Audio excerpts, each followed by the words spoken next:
Alright, it's your boy Akeen again, and welcome to the Sports News Insider College Football Blog. Here to give you video 2 of my predictions for Week 10 of the college football season.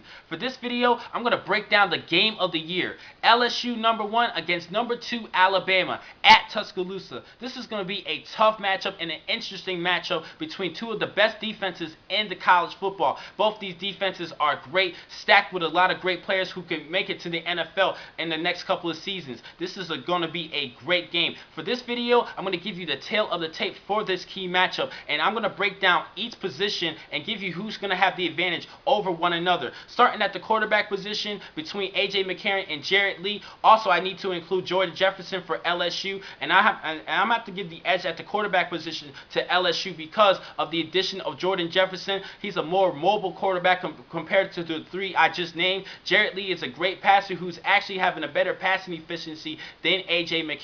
Both of these players, A.J. McCarron and Jarrett Lee, they have been stable, keeping their offenses stable and conducting good productive yardage and touchdowns for these offenses. But I have to go with LSU because of the addition of Jordan Jefferson, able to run with the football and the passing efficiency better from Jarrett Lee better than A.J. McCarron. So at the quarterback position, I'm going to have to go with LSU with the advantage. At the running back position, LSU has a good set of running backs, and I believe they're all great third down backs who could give you some tough yardage. Spencer Ware averages 4 yards per carry. Michael Ford averages 5.6 yards per carry, their best back, I believe. And Alfred Blue, he averages 4.4. They could all play some smash mouth football in your face, and they could give you some tough yardage, and they are valuable to that LSU running game. Now for Alabama, they probably have the best running back tandem in the nation, led by Trent Richardson, who is leading the SEC in rushing and also has 17 rushing touchdowns. Actually, between all these all the running backs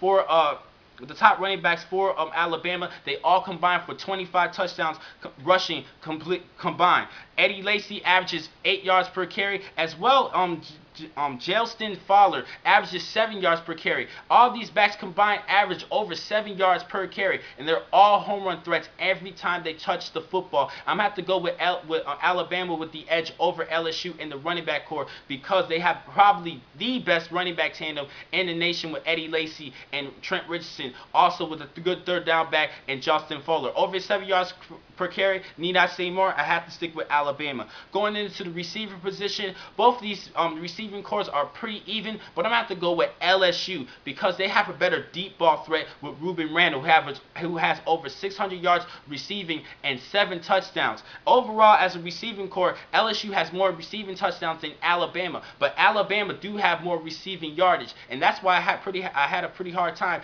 deciding who has the better receiving core. But I'm going to have to go with LSU because of the deep ball threat of Ruben Randall, 19.3 yards per catch, and that's pretty much all I have to say. Alabama has a good receiving core. This is going to be an interesting matchup. Going to the offensive line, I'm going to have to go with Alabama in this one because everybody except for one lineman is back this season starting, and I think they work well as a unit and work well together. So I'm going to have to go with Alabama's offensive line having the advantage over LSU, but both of these offensive linemen are capable of pushing everybody back, whoever they face up against.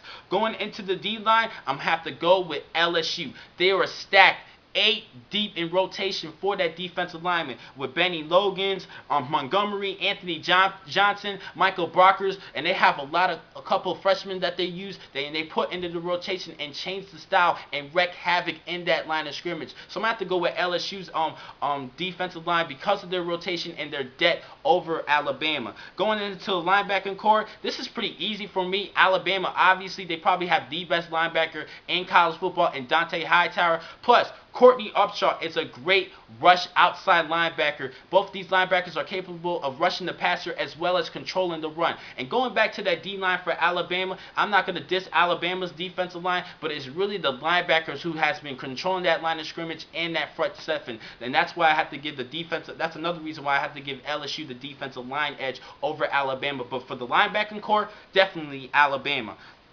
Heading into the secondary, I'm going to start with LSU. Tyrann Mathieu is probably the best cornerback in college football, the best secondary player in college football. He probably would have been the front runner for the Jim Thorpe Award, but due to his suspension, he's obviously kicked out for participation in that award, and I think that's pretty much sucks for him. But he's still the top cornerback prospect coming into the NFL, in my opinion. He's a great cornerback. Also, they have Morris Claiborne, who has 3 interceptions. He's having a great season, and I think these two make great corners. But I'm going to have to go with LSU as an overall secondary. As I said, this is the secondary I need to talk about. They have Mark Barron, Rob Lester, Daquan Menzie, who is a beast, and they have Dre Kirkpatrick. They are sick, and they have so much depth in the secondary at both the cornerback and the safety position. That's why I have to go with Alabama over LSU. LSU has better corners, but Alabama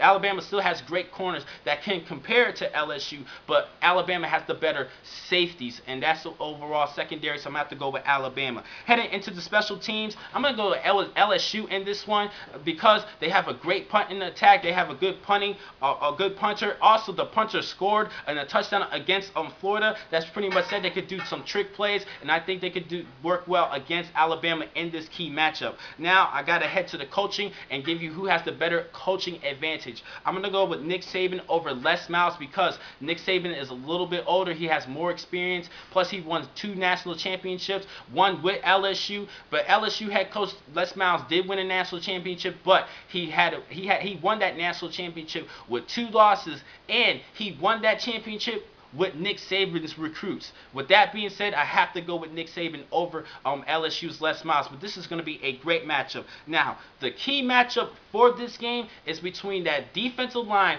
of LSU against the offensive line of Alabama. Because I said there's so many great players on that D-line for LSU, 8 stacked deep, rotating players after series, I think it's going to confuse the linemen of Alabama, dealing with a different player after every series, and plus LSU is going to have some fresh legs into that field and play well in the trenches, especially later on in the game. They're going to need those fresh legs at defensive line, and I think they wreak havoc in that line of scrimmage, and I think they're going to cause problems for Alabama, and that's going to be that key matchup. Whoever wins that matchup should win that game. I'm not going to talk too much about Alabama's defensive line and LSU's O-line. It's really much the LSU defensive line against the Alabama offensive lineman. The X factor for this game is A.J. McCarron. He's a good quarterback who has produced some great yardage, but he really needs to stay stable in this game and stay calm. Now, last week against Tennessee, the last game against Tennessee, he had produced some great yardage, but in his passes, there were times where he didn't really throw the football to his receivers while they were still running. There were times where the receivers were making big plays for A.J. McCarron, and A.J. McCarron was not in a hurry. He was not really rushed to get sacked. There were times he was completely calm in the pocket. He had plenty of time to throw the football and still did not completely accurately pass the ball to his receivers while they were still on the run. And LSU has a sick D line. They're going to be attacking him. They're going to give him hurries. I'm really concerned to see how he performs in this game, because if he's in a hurry, I wonder how well he's going to pass in this matchup. And I don't think the passing game is going to work well for both of these teams, because they have probably the best secondary in college football, best overall defense. Both teams are going to have a hard time passing the football, but I think Jarrett Lee's going to have an edge over A.J. McCarron because he's a more smooth, calm quarterback compared to A.J. McCarron, and I give a little worries for A.J. But overall, for this game, the winner of this game, I'm going to have to go with Alabama because they have a little bit more of a better team, of an edge in them. From the tail of the tape going down from each position, Alabama actually edged them out 5-4, so I'm going to have to go with Alabama. Plus, they're looking to avenge last season's loss, and they're playing at home, so I'm going to have to go with the Crimson Tide, staying undefeated and winning that SEC West, going to that national championship, winning the SEC title. This is pretty much the team to beat, but this is going to be a great matchup. Now, the next time I'm going to catch you guys is on Monday, where I'll give you a recap of Week 10 of the college football season. I'll check you guys out later. Thank you for watching today's vlog from Sports News Insider. I'm your man, Akeem McCall. Be easy.